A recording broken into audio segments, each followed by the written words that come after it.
آیات کے پردے میں نشانات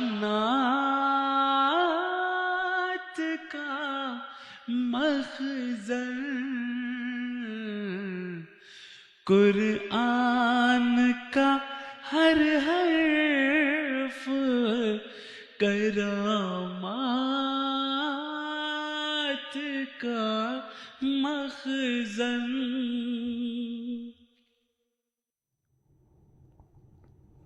اعوذ باللہ من الشیطان الرجیم، بسم اللہ الرحمن الرحیم۔ یا ایہا الذین آمنوا کونوا قوامین للہ شہداء بالقسط ولا یجرمنکم شنآن قوم علی الا تعدلوا اعدلوا هو اقرب للتقوی واتقوا اللہ ان اللہ خبیر بما تعملون۔ اے مومنو، سورۃ مائدہ کی اس آیت کا ترجمہ یہ ہے کہ اے مومنو، اللہ تعالیٰ کے لیے گواہی دیتے ہوئے، انصاف کے ساتھ گواہی دیتے ہوئے کھڑے ہو جاؤ، اور کسی قوم کی دشمنی بھی تمہیں اس بات پر آمادہ نہ کرے کہ تم عدل کا سلوک چھوڑ دو۔ عدل کیا کرو کیونکہ وہ تقوی کے زیادہ قریب ہے، اور اللہ کا تقوی اختیار کرو، یقیناً اللہ تعالیٰ ان تمام اعمال سے جو تم کرتے ہو خوب باخبر ہے۔ یہ آیت سورۃ المائدہ کی جو مسلمانوں کو یہ نصیحت کر رہی ہے اور بتا رہی ہے کہ عدل کا کیا مقام ہے، مذہبی رواداری کا کیا مقام ہے، اور مذہبی آزادی کو اسلام کس معیار پر رکھتا ہے، یہ اس کے لیے ایک بنیادی کلیدی آیت کے طور پر پیش کی جا سکتی ہے۔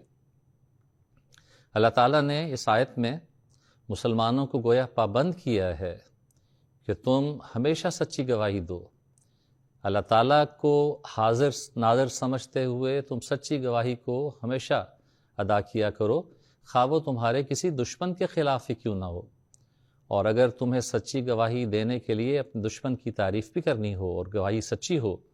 تو ضرور وہ سچی گواہی دو، کیونکہ اللہ تعالیٰ کو عدل کرنا زیادہ پسند ہے۔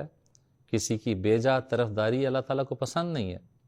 اللہ تعالیٰ عدل کو پسند کرتا ہے کیونکہ وہ تقوی کے زیادہ قریب ہے، اور اس کی نظر، اللہ تعالیٰ کی نظر انسان کے دلوں تک ہے۔ چنانچہ اسی لیے قرآن کریم میں ہمیں نظر آتا ہے کہ قرآن کریم میں اللہ تعالیٰ نے بعض عیسائی، یہود و نصارہ کے جو علماء تھے ان کی بھی تعریف کی ہے۔ یہ فرمایا کہ ان میں سے بعض ایسے بھی ہیں کہ جن کے پاس اگر ایک پہاڑ کے برابر بھی مال و دولت یا سونا چاندی رکھ دیا جائے تو اسے واپس کر دیتے ہیں، اس قدر امانت دار ہیں۔ اور بعض ایسے بھی ہیں کہ اگر انہیں ایک دینار بھی رکھ دے دیا جائے تو واپس نہیں کرتے۔ پھر یہ بھی فرمایا کہ سب اہل کتاب برابر نہیں ہیں، ان میں سے ایسے بھی ہیں جو راتوں کو اٹھ کر اللہ تعالیٰ کی عبادت کرتے ہیں، اور اللہ تعالیٰ کی عبادت میں ان کی آنکھیں آنسو بہاتی ہیں۔ اب یہ دیکھیں، قرآن کریم نے ہرگز اس بات کی کوئی پرواہ نہیں کی کہ ایک ایسی قوم جو بظاہر اسلام سے اختلاف رکھتی تھی، بظاہر اس کے علماء اسلام سے اختلاف رکھتے تھے، بظاہر اس کے ماننے والے اسلام اور اسلام کے ماننے والوں کے ساتھ اچھا سلوک نہیں کرتے تھے، لیکن جہاں سچی گواہی دینے کا ذکر آیا، ضرورت پیش آئی، وہاں اسلام نے اور قرآن کریم نے ان آیات میں بڑی وضاحت سے یہ سچی گواہی دے دی کہ یہ خیال مت کرو کہ سب اہل کتاب برابر ہیں، ان میں بعض اچھے بھی ہیں، بعض بہت کمزور بھی ہیں، اسی طرح ان میں بعض عبادات سے غافل ہیں اور بعض عبادات میں اپنی راتیں صرف کر دیتے ہیں۔ اور یہ ایسی عظیم الشان گواہی ہے قرآن کریم کی جو اس مضمون کو، مذہبی رواداری کے مضمون کو، مذہبی آزادی کے مضمون کو بہت کھول کر بیان کر دیتی ہے۔ اور یہی وجہ ہے کہ حضرت صلی اللہ علیہ وسلم پہ ایمان لانے والے ابتدائی تمام کبار صحابہ، جتنے بھی نام ہمیں نظر آتے ہیں کبار صحابہ کے، وہ مکی دور کے اس دور سے تعلق رکھتے ہیں جب حضرت صلی اللہ علیہ وسلم کے پاس کوئی طاقت نہیں تھی، حضرت صلی اللہ علیہ وسلم کے پاس کوئی حکومت نہیں تھی، کوئی تلوار نہیں تھی۔ مکہ کی زندگی کے وہ 13 سال جو بہت مشکل 13 سال تھے، اور اس کے بعد مدینہ کی زندگی کے بھی ابتدائی سال جس کے بعد جنگیں بھی شروع ہوئیں، وہ بھی کمزوری کے سال تھے، لیکن اس کے باوجود ہمیں کبار صحابہ اس دور کے ملتے ہیں جو آن حضرت صلی اللہ علیہ وسلم کی ان سچی تعلیمات کو سننے کے نتیجے میں مسلمان ہوئے۔ ان میں عیسائیوں میں سے لوگ بھی شامل تھے، یہود میں سے بھی لوگ شامل تھے، دیگر مذاہب کے ماننے والے لوگ بھی تھے، اور لامذہب لوگ بھی تھے، مشرک بھی تھے۔ چنانچہ اگر عدل سے کام لیا جائے اور قوموں کے درمیان میں قوموں کے ساتھ عدل کے ساتھ سلوک کیا جائے تو یقینی طور پہ وہ اچھا سلوک یا وہ مذہبی رواداری لوگوں کو سچے دین کی طرف مائل کرتی ہے۔ اور آن حضرت صلی اللہ علیہ وسلم نے اپنے اخلاق سے ہمیں ایسا کر کے دکھایا، اپنے صحابہ کو یہ اخلاق سکھائے۔ ایک موقع پر آن حضرت صلی اللہ علیہ وسلم اپنے صحابہ کے ساتھ ایک مجلس میں بیٹھے ہوئے تھے کہ وہاں سے ایک جنازہ گزرا۔ آن حضرت صلی اللہ علیہ وسلم اس جنازے کی تعظیم کے لیے کھڑے ہو گئے ادب اور احترام کرتے ہوئے۔ کسی نے بعد میں عرض کیا کہ حضور یہ تو ایک یہودی کا جنازہ تھا۔ آن حضرت صلی اللہ علیہ وسلم نے فرمایا تو پھر کیا ہوا، یہودی تھا تب بھی انسان تو تھا۔ تو یہ وہ مذہبی رواداری کی تعلیمات تھیں جو آن حضرت صلی اللہ علیہ وسلم نے اپنے صحابہ کو سکھائیں، اور جس کے نتیجے میں ایک عظیم الشان انقلاب پیدا ہوا آپ کے صحابہ میں بھی اور ان لوگوں میں بھی جو دیگر مذاہب سے تعلق رکھتے تھے، جو ان واقعات کے عینی شاہدین تھے، جو دیکھ رہے تھے کہ یہ وہ مذہب ہے جو غیر مذاہب کی بے جا تنقید نہیں کرتا، صرف ان کی غلط باتوں کو غلط کہتا ہے لیکن ان کی صحیح باتوں کو صحیح بھی کہتا ہے۔ چنانچہ یہی وجہ تھی کہ آن حضور صلی اللہ علیہ وسلم پر ایمان لانے والے لوگ، جیسا کہ میں نے عرض کیا، وہ تمام مکاتب فکر سے ان کا تعلق تھا۔ آن حضرت صلی اللہ علیہ وسلم نے تو اور قرآن کریم نے تو مذہبی رواداری کو اتنی اہمیت دی ہے کہ فرمایا کہ ان کے معبودان باطلہ کو بھی بلا وجہ برا بھلا نہ کہتے پھرو۔ اللہ تعالیٰ نے جہاں ان کو غلط کہنا تھا کہہ چکا ہے اللہ تعالیٰ، یا جہاں ضرورت ہے آن حضرت صلی اللہ علیہ وسلم ان حقائق کو، ان باتوں کو بیان فرما چکے ہیں، لیکن بے جا طور پر ان کے معبودان باطلہ کو برا کہتے چلے جانا یہ درست نہیں۔ اس سے منع کیا ہے قرآن کریم نے، فرمایا ان کے معبودان باطلہ کو، ان کے باطل خداؤں کو برا نہ کہو، ورنہ وہ دشمنی میں، غصے میں تمہارے حقیقی خدا کو، خدائے قادر جو ہمارا قادر مطلق خدا ہے، رب العالمین خدا ہے، تمام کائنات کا خدا ہے، واحد و یگانہ خدا ہے، وہ اس کو غصے اور دشمنی میں برا بھلا کہنا شروع کر دیں گے۔ اس لیے مذہبی رواداری کی ایک ایسی عظیم الشان مثال یا بنیاد اسلام نے قائم کی ہے کہ ان کے معبودان باطلہ کو بھی غیر ضروری طور پر برا بھلا نہ کہا کرو۔ ان کے انبیاء ہیں، جیسا کہ میں نے عرض کیا کہ ان کے علماء کی تعریف تو قرآن کریم نے خود بھی کر دی۔ ان کے انبیاء کے بارے میں حضرت صلی اللہ علیہ وسلم نے فرمایا کہ غیر ضروری طور پر تم جانتے ہو کہ میں خاتم النبیین ہوں، میرا جو مقام اور مرتبہ ہے اللہ تعالیٰ بتا چکا ہے، لیکن اس کے باوجود بھی حضرت صلی اللہ علیہ وسلم نے کبھی اس بات کو پسند نہیں کیا کہ غیر ضروری طور پر کسی مذہب کے ماننے والے کے سامنے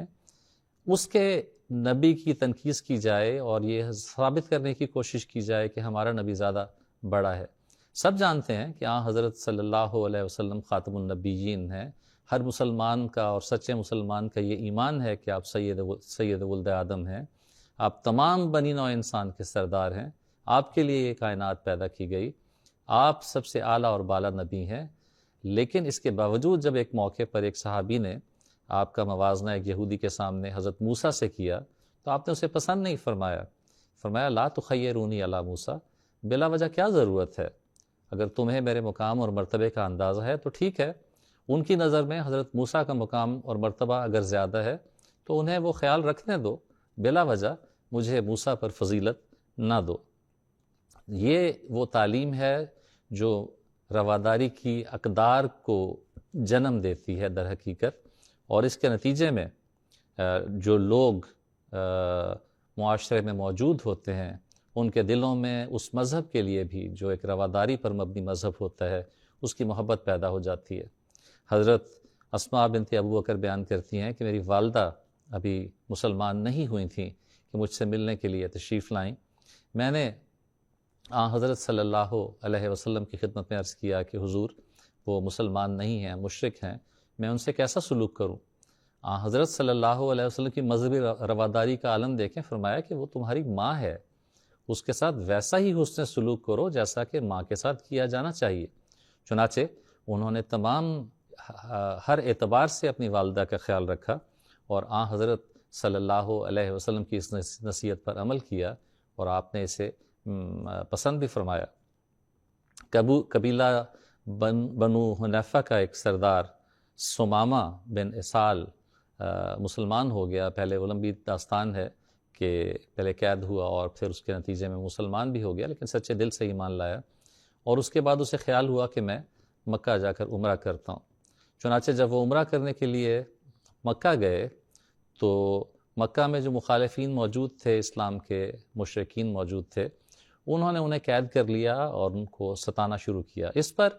سمامہ نے یہ دھمکی دی انہیں کہ اب اس کے بعد میں کیونکہ اپنے قبیلے کا سردار ہوں، میں تمہیں یہ بتاتا ہوں کہ اس کے بعد یمامہ کی طرف سے تمہیں کوئی غلہ میں نہیں پہنچنے دوں گا، ایک دانہ بھی گندم کا یا اناج کا میرے علاقے سے گزر کر مکہ نہیں پہنچے گا۔ اور وہ جب واپس گیا تو اس نے واقعی یہی کیا اور ہر قسم کی تجارت کو روک دیا۔ جب اہل مکہ اس کے نتیجے میں شدید تکلیف کا شکار ہوئے تو وہ حضرت صلی اللہ علیہ وسلم کے پاس انہوں نے پیغام بھیجا کہ آپ تو صلہ رحمی کی تعلیم دیتے ہیں، آپ کا دین تو صلہ رحمی کی تعلیم دیتا ہے، اور ہمیں اس اعتبار سے اس تکلیف کا سامنا ہے، تو آپ سمامہ سے کہیں اور اس بائیکاٹ کو ختم کروائیں۔ چنانچہ حضرت صلی اللہ علیہ وسلم کے کہنے پر اور آپ کے ارشاد پر سمامہ نے یہ بائیکاٹ ختم کیا۔ لیکن آج کل ہم دیکھتے ہیں، دنیا کی آج کل کی جنگوں میں ہم دیکھتے ہیں کہ سب سے پہلے جنگی ہتھیار کے طور پر اس بائیکاٹ کو استعمال کیا جاتا ہے، ان پابندیوں کو استعمال کیا جاتا ہے، اور اس بات کا بالکل بھی خیال نہیں کیا جاتا کہ اس کے نتیجے میں عوام الناس کو کس قدر تکالیف پہنچتی ہیں، عوام الناس کے لیے وہ زندگی کس قدر مشکل ہو جاتی ہے۔ جو ملکوں کے درمیان جنگیں ہوتی ہیں اس کا ایندھن کمزور اور معصوم عوام اور بچے اور عورتیں اور بوڑھے بنتے ہیں۔ حضرت صلی اللہ علیہ وسلم کی جو مذہبی رواداری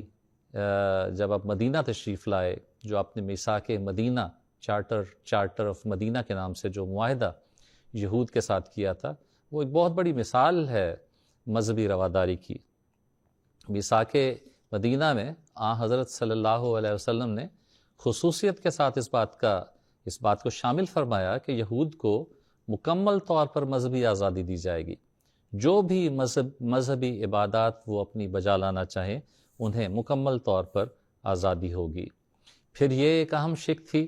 یہود کے ساتھ جو معاہدہ کیا گیا، اس کے بنیادی جو فریق تھے وہ انصار مدینہ تھے، مہاجرین تھے اور یہود تھے، کیونکہ یہی زیادہ بڑے طاقتور گروپ تھے جو وہاں موجود تھے۔ تو اہم شک یہ رکھی گئی کہ مہاجرین اور یہود جو مدینہ میں موجود ہیں وہ امت واحدہ تصور ہوں گے، امت واحدہ ہوں گے، ایک جماعت ہوں گے۔ آج کل دنیا میں ایک ظلم کا، بربریت کا سلسلہ جاری ہے، اور ہم جانتے ہیں کہ مذہبی فرق اور مذہبی اختلاف کی بنیاد پر قوموں پر ظلم کر رہی ہیں، اسلام کا نام لینے والوں پر ظلم کیا جا رہا ہے صرف اس بنا پر کہ وہ لا الہ الا اللہ محمد رسول اللہ کہتے ہیں۔ لیکن حضرت صلی اللہ علیہ وسلم کی تعلیم اس سے یکسر مختلف تھی۔ آپ نے جب معاہدہ کیا اور مدینہ پہنچنے کے بعد جو پہلا چارٹر سائن کیا وہ یہ تھا کہ امت واحدہ ہوں گے، یہود بھی جو مدینہ میں رہتے ہیں، انصار بھی اور مہاجرین بھی، اور یہ سب مل کر مدینہ کی حفاظت کے ذمہ دار بھی ہوں گے، سب مل کر مدینہ کی حفاظت کریں گے اور ایک دوسرے کا ساتھ دیں گے۔ تو یہ ایک دوسرے کی خیر خواہی کریں گے، ایک دوسرے کو کوئی نقصان نہیں پہنچائیں گے۔ تو یہ سب اس چارٹر کا حصہ ہیں جس کا میں ذکر کر رہا ہوں۔ لیکن بعد میں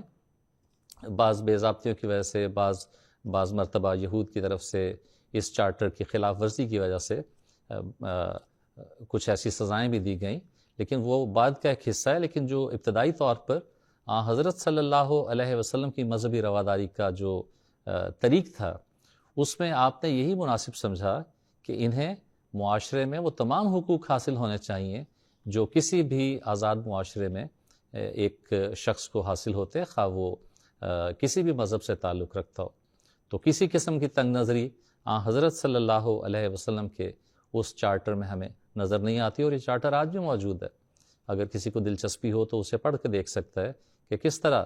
وسیع القلبی کے ساتھ، بڑے دل کے ساتھ حضرت صلی اللہ علیہ وسلم نے یہ معاہدہ سائن کیا تھا. اور اگر اس قسم کے معاہدے موجود ہوں آج بھی دنیا میں تو شاید مذہبی بنیادوں پر ظلم کے سلسلے بہت حد تک بند ہو سکتے ہیں اگر قومیں اس قسم کے چارٹرز کی پابندی کریں. بدر کے موقع پر ہم جانتے ہیں حضرت صلی اللہ علیہ وسلم کی مذہبی رواداری اس طرح سامنے آئی کہ جب آپ نے اپنے شہداء کی تدفین کروائی تو جو دشمنوں کے سرداروں کی لاشیں وہاں پڑی ہوئی تھیں، غالباً 24 کے قریب مشرکین سردار وہاں قتل ہوئے تھے، حضرت صلی اللہ علیہ وسلم کی مذہبی رواداری نے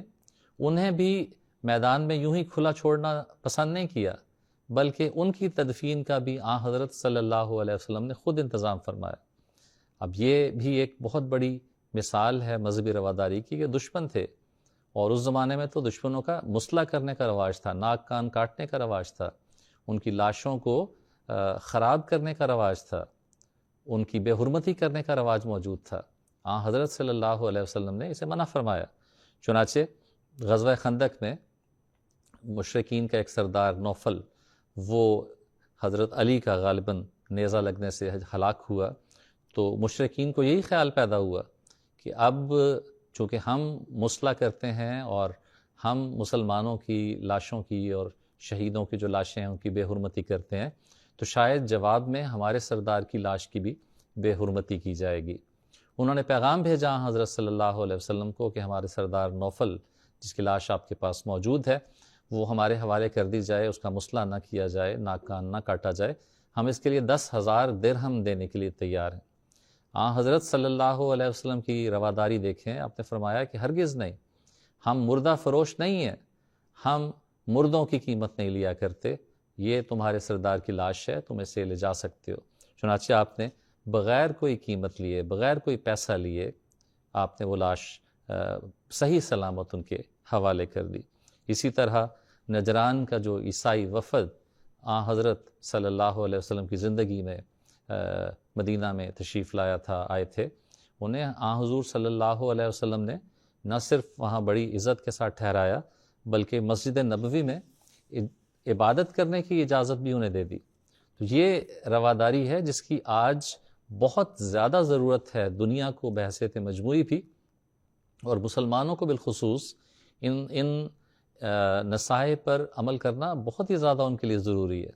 کیونکہ اسلام کو ایک ایسے ظالم مذہب کے طور پر دنیا میں پیش کیا جاتا ہے میڈیا کی طرف سے، غیر مذاہب کی طرف سے، کہ گویا یوں معلوم ہوتا ہے کہ اسلام ایک ظالم مذہب ہے، نعوذ باللہ. لیکن حقیقت یہ ہے کہ ہمارے آقا و مولا حضرت اقدس محمد مصطفیٰ صلی اللہ علیہ وسلم کے اخلاق کو اگر دیکھا جائے، اور آپ کی سیرت کو اگر دیکھا جائے، اور آپ کی تعلیمات کو اگر دیکھا جائے، اور قرآن کریم کی تعلیمات کو اگر گہرائی کے ساتھ دیکھا جائے، تو اس میں ہمیں بے شمار مثالیں ایسی ملتی ہیں، ہدایات ایسی ملتی ہیں، تعلیمات ایسی ملتی ہیں جو مذہبی آزادی اور مذہبی رواداری کے بارے میں تعلیم دیتی ہوئی نظر آتی ہیں. حضرت اقدس مسیح موعود علیہ السلام ملفوظات جلد 5 میں اسی حوالے سے، مذہبی رواداری کے حوالے سے اور مذہبی آزادی کے حوالے سے فرماتے ہیں کہ ہماری جماعت کو اس بات کا بہت خیال چاہیے کہ اگر ایک شخص فوت ہو جاوے تو حتی الوسع سب جماعت کو اس کے جنازے میں شامل ہونا چاہیے اور ہمسائے کی ہمدردی کرنی چاہیے. یہ تمام باتیں حقوق العباد میں داخل ہیں. میں دیکھتا ہوں کہ جس تعلیم اور درجے تک خدا تعالیٰ پہنچانا چاہتا ہے اس میں ابھی بہت کمزوری ہے. صرف دعویٰ ہی دعویٰ نہ ہو کہ ہم ایماندار ہیں، بلکہ اس ایمان کو طلب کرنا چاہیے جسے خدا چاہتا ہے. بھائیوں کے حقوق اور ہمسایوں کے حقوق کو شناخت کرنا کوئی آسان کام نہیں ہے. زبان سے کہہ لینا کہ ہم جانتے ہیں بے شک آسان ہے، مگر سچی ہمدردی اور اخوت کو برت کر دکھلانا مشکل ہے. اصل بات یہ ہے کہ تمام حرکات اعمال و افعال کے لیے ایمان مثل ایک انجن کے ہے. جب ایمان ہوتا ہے تو سب حقوق خود بخود نظر آ جاتے ہیں اور بڑے بڑے اعمال اور ہمدردی خود ہی انسان کرنے لگتا ہے۔ ایمان کا تخم آہستہ آہستہ ترقی کرتا ہے، لیکن یہ ہر ایک کے نصیب میں نہیں ہوتا۔ بس یہ وہ نصیحت ہے حضرت مسیح موعود علیہ السلام کی، جو آپ نے حضرت صلی اللہ علیہ وسلم کی تعلیمات کی روشنی میں اپنی جماعت کو دی، کہ ہر ایک کی ہمدردی کرو، حقوق العباد کا خاص طور پر خیال رکھو۔ اور ایک موقع پر تو آپ نے فرمایا کہ میں دو ہی مسئلے لے کر آیا ہوں، ایک خدا تعالیٰ کی توحید اور دوسرا بنی نوع انسان کی خدمت اور حقوق العباد۔ تو اللہ تعالیٰ ہمیں ان تعلیمات کو پھیلانے کی بھی توفیق دے، ان تعلیمات پہ عمل کرنے کی بھی توفیق دے، تاکہ دنیا میں اسلام اپنی اصل شناخت کے ساتھ اپنی اصل شکل میں دنیا کے سامنے آ سکے، جو بہت ہی خوبصورت شکل ہے، جو بہت ہی خوبصورت دین کے طور پر اللہ تعالیٰ کی طرف سے دنیا کو عطا کیا گیا ہے۔ اللہ تعالیٰ ہم سب کو اس کی توفیق عطا فرمائے۔ وآخر دعوانا ان الحمد للہ رب العالمین۔